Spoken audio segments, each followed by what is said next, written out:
বিসমিল্লাহির রহমানির রহিম। হে সমস্ত জগতবাসী, আজ আমি শামীম আলী চিশতি আপনাদের সামনে যে আলোচনা নিয়ে হাজির হলাম, সেই আলোচনাটি অবশ্যই গুরুত্বপূর্ণ। আর এই আলোচনাটি যদি আমরা শুনে মেনে চলতে পারি, ইনশাআল্লাহ আমরা আমাদের ইহকাল এবং পরকাল আমাদের বিনাশ হবে না। আর কি করলে বিনাশ হয়ে যাবে, আজকে এই সম্পর্কে আলোচনা করব ইনশাআল্লাহ। কথাটি হলো, দেখুন, এই পৃথিবীতে কোনো মূর্খ লোক যে শুনেছিল আল্লাহ রাসূল আছে, পৃথিবীর সৃষ্টিকর্তা আছে, এই বিশ্বাসের উপরেই আছে, যতটুকু হালাল হারাম বেঁচে খাওয়ার চেষ্টা করে, কিন্তু এর মধ্যেই তিনি ছিলেন। কিন্তু আল্লাহ কোথায় থাকে, আল্লাহর কি ঠিকানা, আল্লাহকে দেখতে কেমন, এসবের মধ্যে সে যায়নি। কিন্তু সহজ সরলভাবে সে জেনেছে বাবা মার সেবা করতে হবে, দুনিয়াতে হক হালাল বেঁচে চলতে হবে এবং আল্লাহর ইবাদত করতে হবে।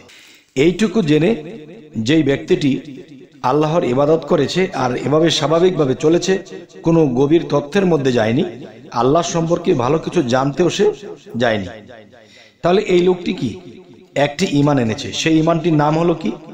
সেই ঈমানটির নাম হলো ঈমানে মুজমাল। আচ্ছা, আরো একটি ঈমান আছে, ঈমানে মুফাসসাল।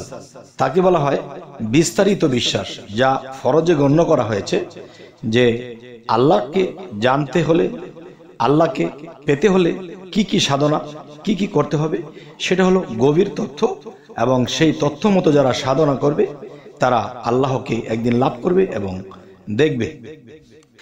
তাহলে যে ব্যক্তিটি শুনেই বিশ্বাসী ছিল, সে আর কখনো আর তোল্লায়নি, তা দেখার বোঝার চেষ্টা করেনি, এই বিশ্বাসই সে চলে গেছে, সে অবশ্যই সে জান্নাত পাবে। আচ্ছা, তো এবার আসবো, আরো একটি ব্যক্তি আছে যে আল্লাহ সম্পর্কে, আল্লাহর গভীর তত্ত্ব, সৃষ্টি তত্ত্ব, আত্মতত্ত্ব, সমস্ত তত্ত্ব তিনি জেনেছে। সে একদিন এটাও জেনেছে যে একজন মুর্শিদ ধরতে হবে, গুরু ধরতে হবে, পীর ধরতে হবে। সেটা জানার পরে তিনি পীরও ধরেছে। তাহলে বোঝা গেল, যেই লোকটি শুধু শুনে বিশ্বাস করে আল্লাহর ইবাদত করে গেছে, এটা একটা ভাব তার মধ্যে কাজ করেছে, এভাবে সে দুনিয়া ত্যাগ করেছে, তার মধ্যে কোনো কাদা পাওয়া যায়নি। আরো একদল লোকের মধ্যে আল্লাহ তত্ত্ব জানতে যাইয়া, দেহতত্ত্ব, আত্মতত্ত্ব, সৃষ্টিতত্ত্ব, সমস্ত তত্ত্ব জানতে যাইয়া সে কি হলো, অনেক জ্ঞানী হয়েছে, অনেক জ্ঞানী। সে স্বপ্নের ব্যাখ্যায় পারদর্শী, সে দেহতত্ত্ব, আত্মতত্ত্ব এটাতে পারদর্শী, বিভিন্ন সাধনায় সে পারদর্শী, সে অনেক কিছু বলে দিলে অনেক সময় হয়ে গেছে। তার মানে তিনি যখন সেই শিক্ষায় শিক্ষিত হতে যাচ্ছিল, তখন তিনি যা বলেছে তাই হয়েছে এবং সে ভালো একটা পর্যায়ে চলে গেছে। কিন্তু মানুষের প্রশংসা পেতে পেতে সে এমন একটা পর্যায়ে চলে গেছে, তখন সে বলতেছে যে আমার মধ্যে রাসূলের মধ্যে কি তফাৎ, নাউজুবিল্লাহ। তার ভিতরে এমন একটা ভাব চলে এসেছে, আমার মধ্যে খোদার মধ্যে কি পার্থক্য, নাউজুবিল্লাহ। এমন কিছু ভাবনা তার মধ্যে এসে গেছে। তাই আল্লাহ কিন্তু কোরআনে কিছু কিছু জায়গায় বলেছে যে একদিন হাসরের দিন আল্লাহ ওই ধরনের ব্যক্তিদেরকে ডাক দেবে আর বলবে, তোমরা যখন প্রথম ঈমান এনেছিলে তখন তোমরা নূরের নূরান্বিতই ছিলে, কিন্তু ঈমান আনার পরে তোমরা আবার কুফরি করেছ, তোমরা আবার শিরকি করেছ, যার ফলে তোমাদের চেহারা, মুখমণ্ডল কালো হয়ে গেছে। তাই সেই মুখমণ্ডল, কালো চেহারা এরকম দেখে তখন আল্লাহ তাদেরকে ধিক্কার দেবে যে হ্যাঁ, তোমরা প্রথমত আমার আইন মতো মুর্শিদ ধরেছ, সাধনা করেছ, মনে প্রেমে, বিশ্বাসে, ভক্তিতে তোমরা অটল ছিলে, আর আমি খুশি হয়ে তোমাদের মধ্যে কিছু শক্তি, কিছু গুণ দান করেছি, আর সেই গুণ এবং শক্তিকে কাজে লাগিয়ে তোমরা কি করেছ, নিজেকেই আমি ভাবতে শুরু করেছ, যে তুমি নিজেকেই খোদা ভাবতে শুরু করেছ। তবে দেখো, তোমরা এটাও ভেবেছ যে নিজেকে রাসূল ভাবতে শুরু করেছ।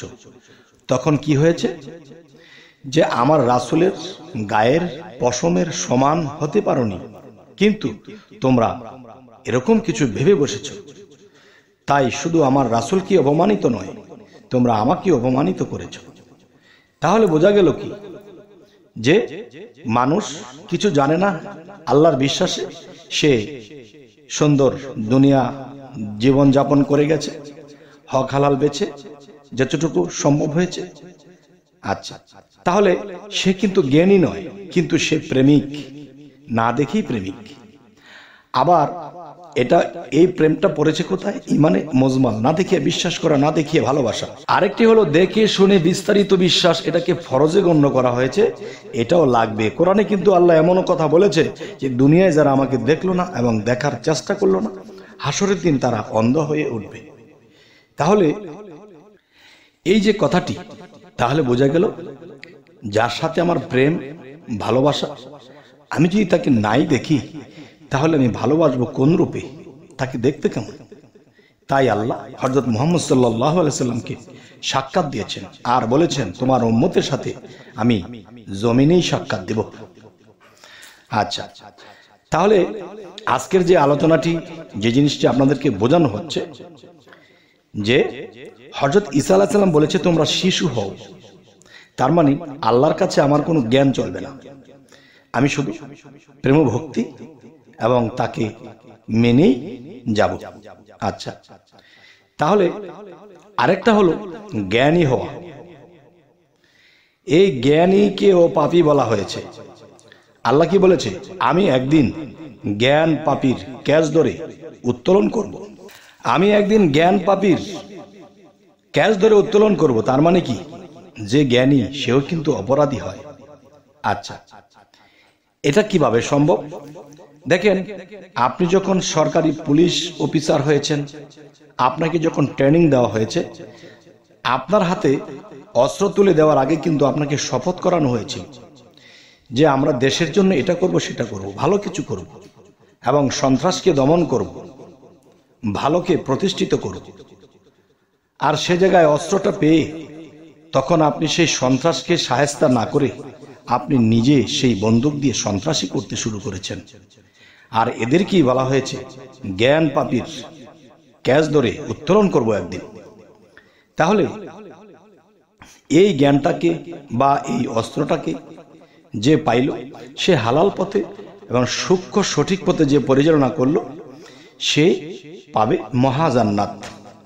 আর যদি এই অস্ত্রটি পেয়ে সে কি করলো? সে বিভিন্ন খারাপ কাজে লাগিয়ে গেল। আল্লাহ এই জ্ঞান পাপীর ক্যাচ ধরে উত্তোলন করবেন এ কারণেই, এই জ্ঞানের অস্ত্র দিয়ে আপনি মানুষের অনিষ্ট করেছেন, আপনি মানুষকে ভালোবাসেননি, আপনি মানুষের ক্ষতিটাই বেশি করেছেন, নিজের স্বার্থের জন্য সবকিছু করেছেন, এমনকি নিজেকে খোদা দাবি করে বসে আছেন। নাউজুবিল্লাহ। হে সমস্ত জগতবাসী, আজকের এই আলোচনাটি কেন করলাম?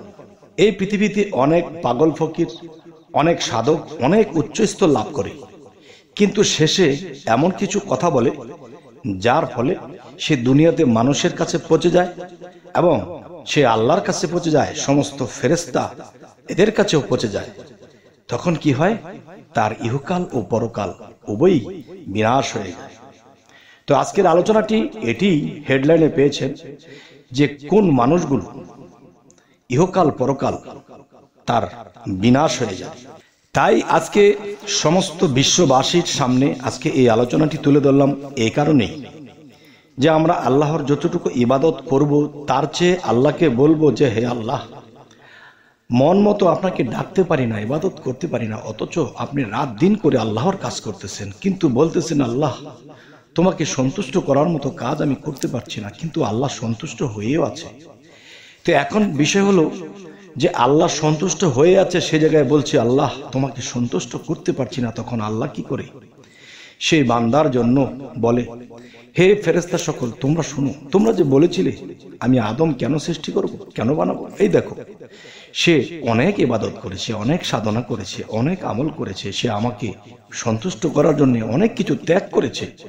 দেখো তারপরেও সে বলে যে আমি আল্লাহকে মন মতো ডাকতে পারিনি, ইবাদত করতে পারিনি, আল্লাহকে সন্তুষ্ট করতে পারিনি।